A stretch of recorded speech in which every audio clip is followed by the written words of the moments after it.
We're back with part 2 of the Punter Show. What about the punters?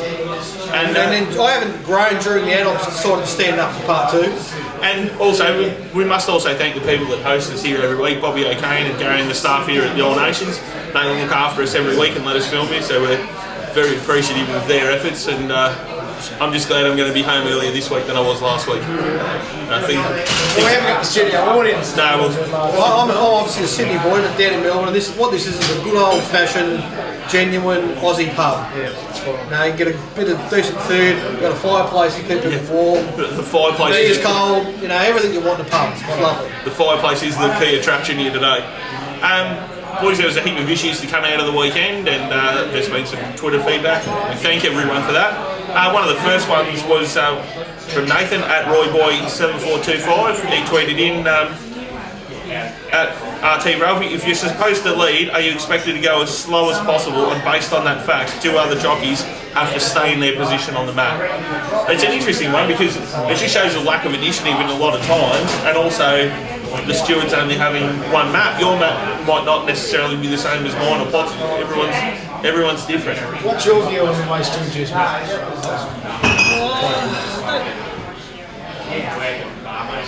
I don't know enough about how stewards use maps to worry. I've got a problem with how jockeys use maps. I think there's an obsession in Australian racing with flying out of the gates, getting into position in the first 100 and 200 metres, and then trying to get a rest. It's just such a big mistake. There's been a lot of good examples recently of jockeys who've been awake to that, making mid-race moves successfully. So now you've got to pick your marks, not the easy thing to do, but you know what I mean? Like, I think there's a lot of benefit to be gained in races coming out of the gates and not actually trying to accelerate till after 200 metres when the other jockeys are looking for the break. That's where the real opportunity is, you know, when that point comes when they think they're in their positions and then they try and slow down. That's when you can really take advantage and improve your position. So, my concern in reading stewards' reports is that they have one map. And he does a good job. He's as good a former student as has been around. He's been around in the game for a long time. But a measurement of how fast a race is a statement of fact. Yes. You went this fast between here and there. A speed map is merely an opinion. Yep. As you said, we're on a different. When I do my maps, I put them on my sheet. I could actually send out my sheet with 3 different maps. This is A, this is the most likely one. This is B, because if this horse does this one's going to have to do that. You know what I mean? Like you could probably send out half a dozen scenarios for most races. So in simple terms, and they all react to the other horses. Well, in simple terms, part 1 was us looking back, statements of fact, and then trying to pick apart what's going to make us money. Right? Yeah. When you review a race, a speed map is predictive analysis. Yeah. It ain't going to be right all the time. You hope, and if ever you get 100% right, it's a starting point, but that's all it is, a starting point. But stewards have got to move with the times if they want the respect of punters. What about the punters? Yeah. And they are not moving with the times because what they're actually looking at is positioning rather than speed. And to Terry Bailey and his team, again, I'm not being personal, I have no interest in anything to do with anything that doesn't involve what we do and what we talk about and trying to find a winner. But you've got to move with the times. And I'll give you an example. I'll give you 2 examples why. Tell me if this is wrong in statements of fact. Because they're involved, same track, same distance. Shokamoli on Saturday. Now we spoke about it earlier. I want to give you the context of Shokamoli. So to the 800 metre mark, went 30 lengths below average. Now, that's Vince Cardi's work. I'm sure everyone does it differently. I use Vince's and other stuff around, but it's still a statement of fact that this is the measuring device as to what happened. And Vince's records go back 28 years. Same track, same distance, dead tracks were better, the first 4 home. So we've got a fair bit of clarity. Shokamoli's previous win was that track and distance, as you know, when it won in November 2014. That day it sat midfield. In fact, a bit worse than midfield, it was 8th and run. And at the 800 metre mark, it was going 34.9 lengths faster, sitting midfield instead of leading. Now on Saturday, as we touched on before, the lack of initiative of jockeys in race 2 was embarrassing. By too many of them. 3 or 4, but that's too many. None of them were questioned. Now that was the story of that race, was how slow they went. And I remember watching where I was watching, I'm looking at the phone going, like, is my phone playing up? Like, how slow are they going? And then of course the eyes didn't like. That the stewards not only didn't question the lack of initiative from some, but guess who the only bloke they questioned? Michael Walker, who rode the winner. And they asked him why he went Change of forward. tactics. And he said, well, the pace was slow. Well, fuck me, of course it was slow. He was going 35 lengths slower in leading than he was when that horse won. Plus he took 600 metres to get to that spot. That's what I'm So saying. he was not like Why do they ask adamant about leading. He sort of took his time. Why didn't they ask the bloke who was? Now, I don't have technical concerns in the race, but the fact was, Shocker Molly was back. The fact was, Nesbo was friendless, and Nesbo got to the wrong spot and showed no initiative, and he wasn't questioned. Another one, I want to do too, but it's exactly my point about it. Preferment. Won 2 Group 1s last year at Flemington, same track and distance, and this time the ground was exactly the same. When he when he won the Turnbull, coming from Western Winfield, 0.8 of length below benchmark at the 800 metre mark. When he won the Australian Cup, sitting outside the leader, 8 lengths below. I'm sorry, 10 lengths below. Now the question in that race was Damien Oliver was on the favourite, and he was never questioned about why he just went back to last, and really never gave a well-fancied runner any opportunity. But again, so that's the same track and distance situation. I'm saying questions. I'm not saying. That's right. I'm just saying they should have asked Damien, like, why didn't you show some initiative on Bow Creek? But on both occasions, they shouldn't have asked the winning jockey why he happened to get outside the one speedback they used.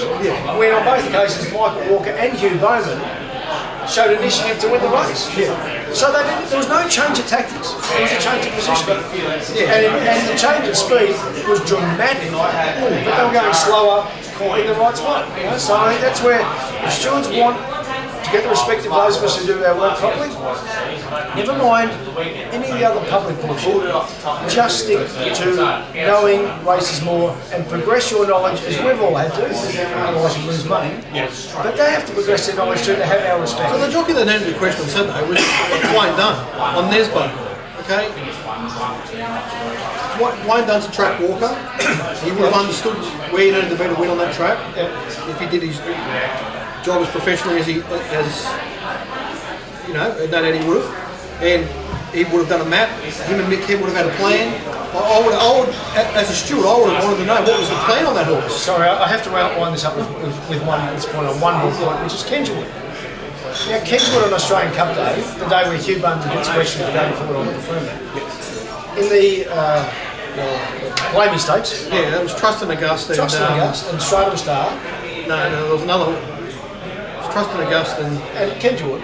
Kengewood, yeah. Now, Kengewood is normally a leader. As we know, it's on pace. It's on pace. Yeah. And he led. So no questions asked. Now they truckloaded 2 horses, he or she and the United States, who ran 1-2, near broke the track record. Daniel O'Sullivan, this is a different part of it. He pointed out that it was the fastest he's seen that Flemington Mile for 25 years. Now, Vince Accardi's measurements at Kengewood had him going 10 lengths faster than he has in his entire life. Now, he's a 7-year-old. Yeah, so there's a bit of data. 10 lengths faster, yet no questions because he normally leads, so he led.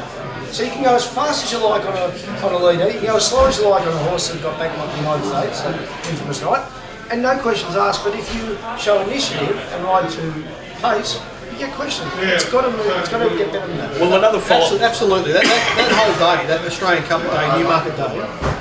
To me, there was some massive betting on that day. There was some extraordinary betting. And to me, if you marry that up to some of the race tactics on that day, which you have to as a punter, absolutely.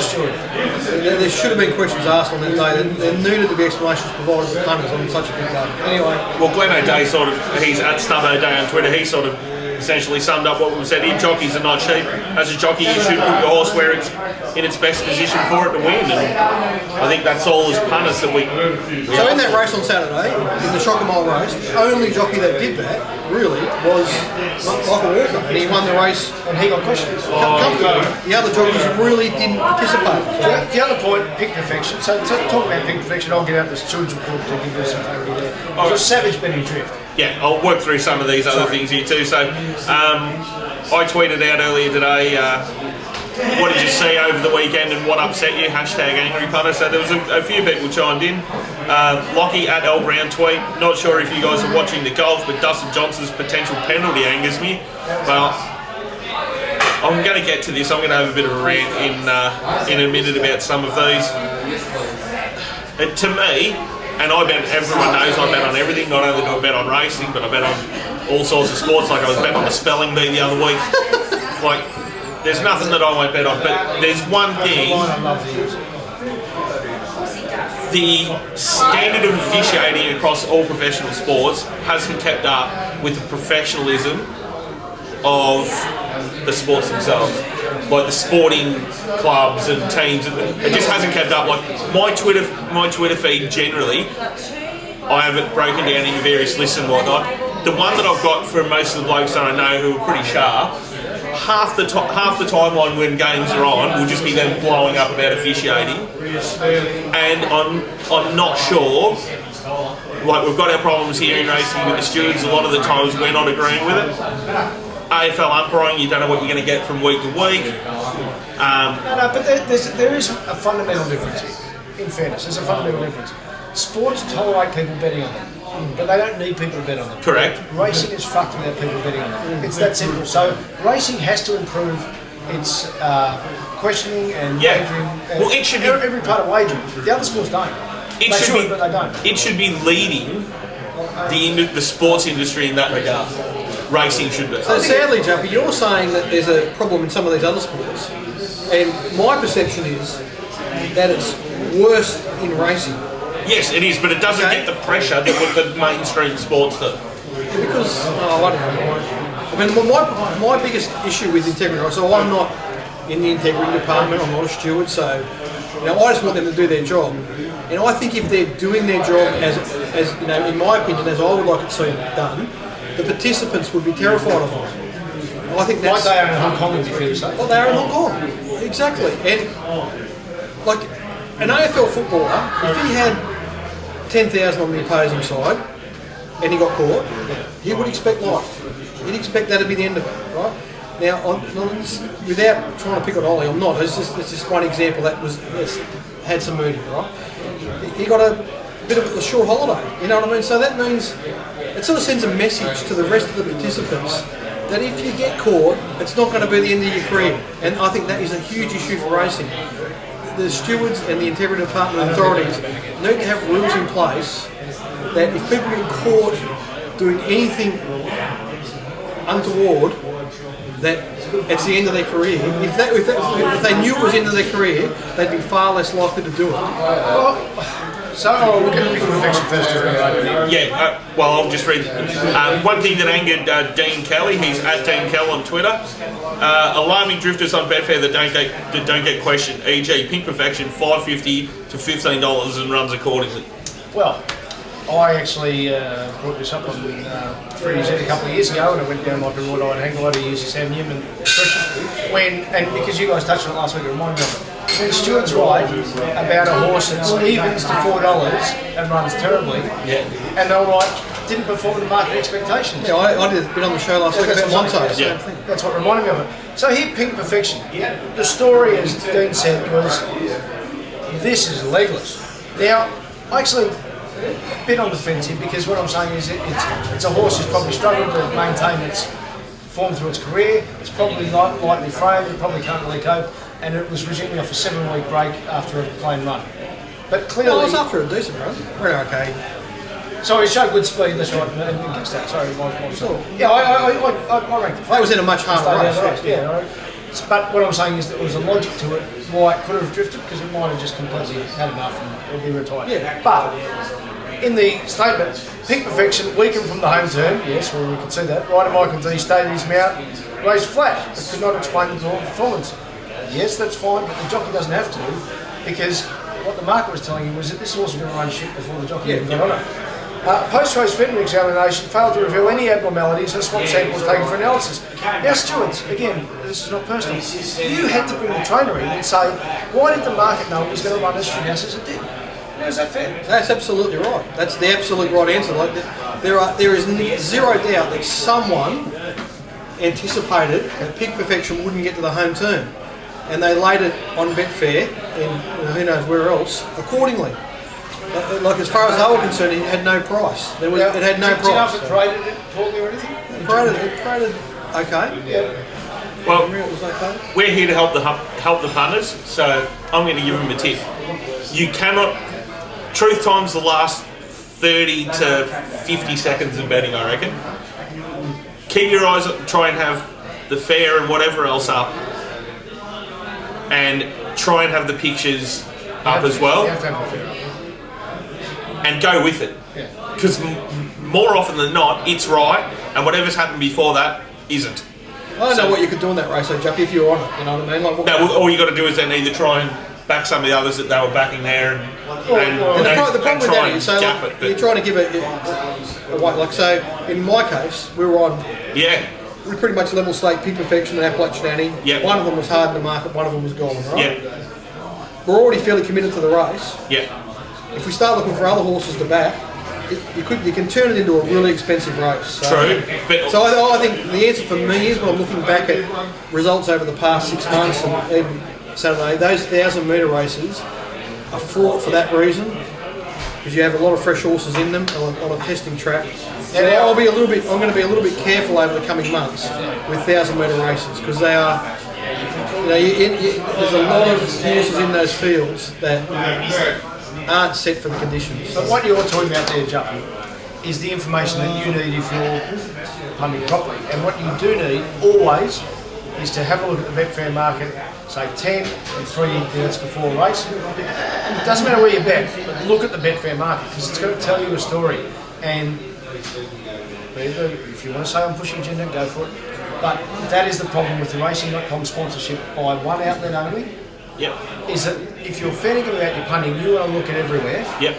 Yet if you're watching that outlet, it's only telling you what crowd bet only you're doing, and the tote. And the tote, yeah. But it's not. It doesn't tell you the true picture of a race. And no, that, especially with the totes, Ralphie, half the time you don't actually see what's going to happen with the toe until they flash them up as they go across the line. You run, oh, hang on. To us as punters, the most interesting part is why.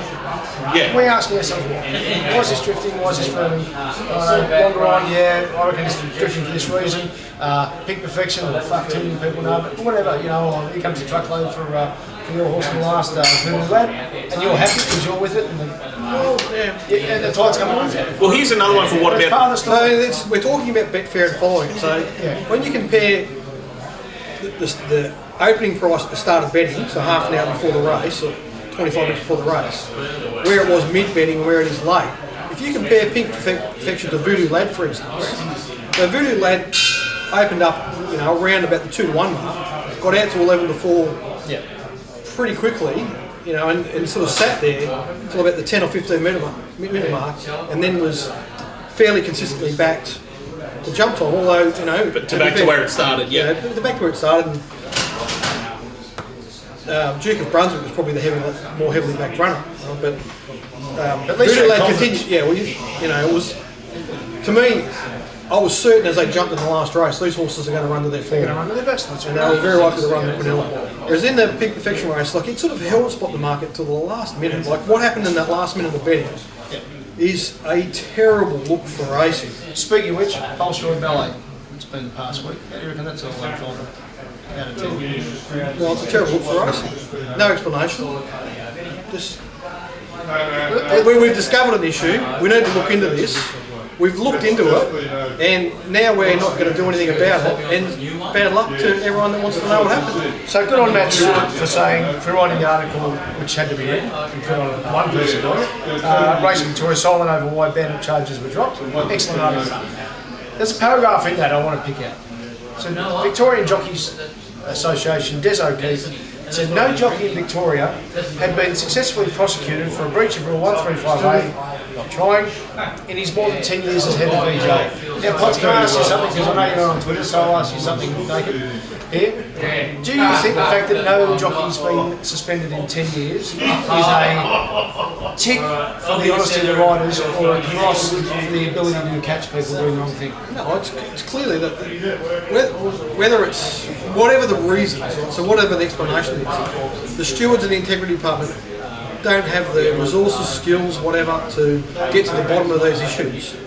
So whether it's that race or a million others, I mean, they're all, they're not getting to the bottom of it. I think I'll put that survey out on Twitter. Can we see that there? No, it's not focusing. So, there it is there, Pops. 95% of people to 5 have said, no, it's because they can't prosecute. Well, that makes sense to me. I would have been disappointed if it had been 60-40 or something. So 95% saying they understand it. The problem is that, and I don't necessarily agree with this, but Racing Victoria have made this point repeatedly, that it's not just integrity, it's the perception of integrity. Right? But at the moment, the perception of punters is that these things are not getting thoroughly investigated and they're not getting thoroughly explained to punters. We've given some pretty simple examples for the weekend. And it's just an ordinary Saturday. Just give us more explanation, because it could be completely fine. Are they hamstrung though by the actual wording of the rules? Like, do we need, like what we have in Hong Kong, where they've just said they've got a rule that essentially gives the autonomy to the stewards to say that ride wasn't up to scratch? Well, I'll confidently say this. I believe the stewards would love to have that, and they know they haven't. Well, hang on. But to finish my point on the jockeys, Des O'Keefe clearly, and this is personal, I'm sorry mate, it's not. They wear that as a badge of honour that no one's been suspended. Yeah. Can I tell Des, VJ, all the jockeys, it's an indictment on the sport that no one has. And every time anyone gets a pat in the back and good on you got away with that one ride, more people go to school. It's bad for racing. And if you want to keep on defending shit rides that shouldn't get disqualified, or at least a suspension, and I thought the Tom Sadler situation was fantastic. There was in the end, they investigated it. There was no incentive for him to do the wrong thing, but the ride was unacceptable, and he got 3 weeks, and we have been saying 2 to 3 weeks for a ride like that. Spot on. And then a week later, it gets dropped because the legality is the case. You gotta, just like we've done the older thing here, because it actually is all related, and I'm mates with Ollie, but it doesn't matter, it's about the circumstance. What the legal people say, go to the charge and lose it. But at least punters go, they're having a crack for us. Yeah, exactly. They need to create an atmosphere where the participants are terrified of crossing certain lines. Well, I'm saying this is not about jockeys. Yeah. I'm saying that when stables go through these massive form swings, like where their horses are just completely friendless in betting and they run a quarter, then all of a sudden they're winning race after race, first up. You sort of look at it and you go, wow. And there could be a million explanations, all feasible and all okay, but at the moment, punters aren't getting those explanations. So I'm saying, just to give an example, I would like the stewards to give us some clarity, ask some questions about the current run of the Team Hawks horses. They're racing extremely well all of a sudden. Well, one thing with Craig Robertson, and if you're friends with Craig Robertson, Craig Robertson indeed is watching this, and you think you got great advice from the VGA, ask yourself this, because it was a crack ride. No one in a fit could say it was anything other than a crack ride. Now, do you think he's got out of this better or worse in the court of public perception? Compared to if he had said, I stuffed this up real bad, give me a couple of weeks. I think in the current environment, if you come out and admit you made a mistake, it's very quickly forgotten and it's play on. That's my point. Whereas, so some of the VJ said, let's fight them, we'll beat them on legals, we'll beat them on legals. You know what? Who's going to say, well, you know what? Well done, we got it wrong? Because no one's saying it at the moment. They're saying that this is a legality. I've got one about Betfair pods, and I've spoken to, I don't know, it must be 10 or 20 people at least. And I understand why it works. You use Betfair, we watch Betfair. obviously part of their settling of a race, they settle as they pass the post and launch the results run, which means that the market disappears from the page and you just get the market is closed. Why? Can't we get a workaround where we can leave that page up so you can go through and have a look? I know they sell the data through the feed and whatnot, but how nice is it, A, to see your position, or B, go through and click on the graphs, see what happened in betting, see what happened in running, but all too often, 35 seconds or a minute after the race, that page is gone. Like, that's something that could help the punters. I would say they would want to do that because it made it weird. I would, because one thing I've noticed with the marketing is that they've tightened themselves up and more expertise now because they've got the unique product. Yeah. Well, Matty Clark and Marco and a few others in there at Betfair, I'm coming for you. We're going to get to the bottom of this. Another tweet that we've got is from Mark Charleston. He's at Mark_Charleston. Chucky, hello mate. Did the stewards say the protest at Moonee Valley was frivolous? Shows they are incompetent and they have lost the respect of many. You can't say they're incompetent. No, he's not. He's reading. I'm just reading. I'm not saying. In fairness, the point being that I think what's come out of it was everyone who were mystified by the Palantino Tavaci protest. You pushed off the side screen, Michael Holdings told me it happened.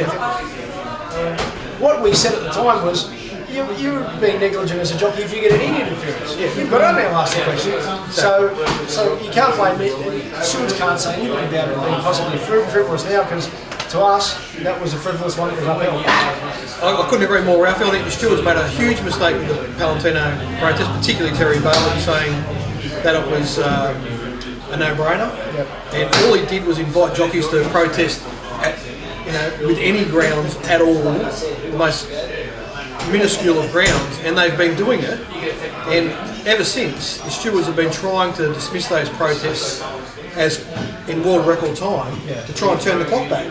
So, I mean, all they're trying to do is undo a mistake they made back in, was it February or March or whatever. So, that's the basis of it. I don't think Terry really thought that was a frivolous protest and said they didn't say that. He actually said it was bordering on frivolous, but we took into consideration the extent of the interference. Because the true answer is, and what I would think the stewards would be better off saying is, none of us really know how Will Bassett was going to hit the line, because as soon as his momentum got built, it was stopped in its tracks. And you just don't know. I mean, I backed Bassett, I wanted Bassett in that race. But I do not know that he would have beat the winner. I don't know. Well, I want to go on the record saying I want the French model. Any interference, you get disqualified to last. Viva la Revolution, that's what I want. But I'm probably one out by myself there. The other thing is... I'll tell you what, you'd get that, right? If you got that, within a week you'd be saying, no, this is terrible. Don't worry, I've been jammed by it a ton of times betting over there anyway. What we want, more often than not, is a race to be run and the right winner to be declared. That's what punters really want, you know what I mean? So, in the circuit, we accept that things happen in races, there's all sorts of interference, horses missing the start, things happen. You have to accept that. We don't really want to see... We want the involvement of stewards in a race to be kept to an absolute minimum, where absolutely necessary. And that gets back to that point that I made a lot of the times with the umpiring and officiating of other sports, is that often the best time to see it is when everyone just takes a step back, let it play out, and let it the game or the event finds its own level. The other thing is, it's always going to be grey area in these protests when the stewards are trying to quantify how much ground was lost, because everyone's got a different opinion. Week ahead, boys. I'm off to the 10 race card, half of it under lights tomorrow at Pakenham. How was Ascot? You haven't told me. Ascot? No, we weren't there this year. Sadly, I would have loved to have been there. There was a couple of boys that I knew that were there. So Pakenham tomorrow. Cranbourne has some... It must be the Metro, mate, isn't it? I believe it'll be the Metro for Cranbourne on Wednesday. Bendigo on Thursday, Geelong on Friday, Flemington and potentially Maui. I know they're getting a hell of a lot of rain down here. Jumpy and I, given the events of last week, we'll be meeting out at Flemington at some stage on Friday. We're going to go for a walk the track and try and just see if we can get some clarity about where the right place to be. I'll give the punters a big tip because I didn't do last week. But Flemington's times were very, very slow the last day. I know you boys covered it. there's every chance with just a little bit of a break in the weather, Yeah. all of a sudden we could get a good 4 or something, a dead, soft 4 or whatever it's Yeah, called. one of the real challenges of this time of year, Yeah. you've got, when we do race at Caulfield and Flemington, you tend to get, those tracks drain so well that you tend to get sort of, in the old-fashioned description, dead tracks. So if that happens, you could get some massive turnarounds at real good odds. Yeah. You can trust the form, but they might come off a plain run from 2 weeks ago, and that could be some opportunity to make some money. Well, you're also getting horses coming from out wide. So, for instance, Ballarat last week, which was the most bottomless of bottomless tracks you'd ever want to lay your eyes Never on. been so cold in all my life. Sandown's had a lot of slow testing tracks, and the forms of minimal use coming to Flemington on a much better track, and then you've got a lot of synthetic form. So that's the challenge for us form assessors at this time of year, and we've got to overcome it. Well, speaking of form assessors, at RT Ralphie, racetrackralphie.com, jump on the one to follow and grab Potts' set and Potts' plays. Let the punters with something, Juppy.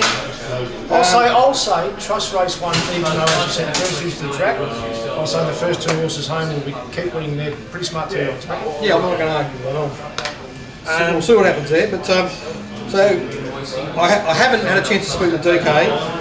So hoping this one's probably not his kind of horse, but a coming maiden winner. He'll be at Cranbourne on Wednesday. Rewarding effort, ran really well against the pattern at Mornington. And so let's go with the coming maiden winner as a rewarding effort. And a really good recent maiden winner. I'm not sure where she's going or whatever, but on June 6th, Miss Wonderland ran a really good time on the synthetic. And I think when she does come to town, she's got something to offer. And from Saturday, I just think those Mick Kent horses, Prince of Brooklyn and Duke of Brunswick, will both win races over the winner. Mick Price, what is it? Sorry, Mick Price. Well, speaking of Big Kent, I saw one yesterday, Four Sisters, that broke her maiden at Sale. I think she's a pretty decent horse. She's at least midweek level. He went out, walked the track. Jake Bayless found the right spot, but she put him away really well on a difficult track, so she's one that I want to be sticking with. Thanks for joining us, punters. We'll be back this time next week. There'll be top better tournaments over the weekend. Make sure you jump in those. Hit us up on Twitter, and we'll see you next week. All the best. Good luck, punters.